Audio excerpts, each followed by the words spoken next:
আসসালামু আলাইকুম। আসসালাম। জি ব্রাদার, ভালো আছেন আপনি? আছি আছি। থাক, ওরা স্বামী স্ত্রী এক জায়গায় থাকে।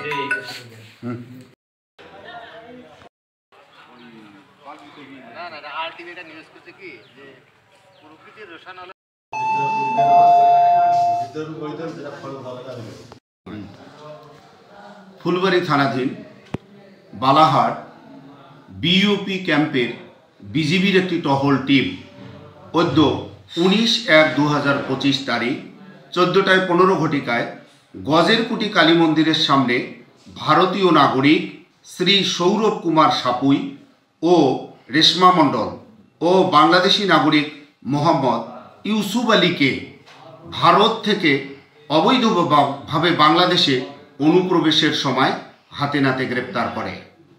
তাদেরকে বিজিবি থানায় সোপর্দ করেছেন এবং একটি এজাহার দায়ের করেছেন।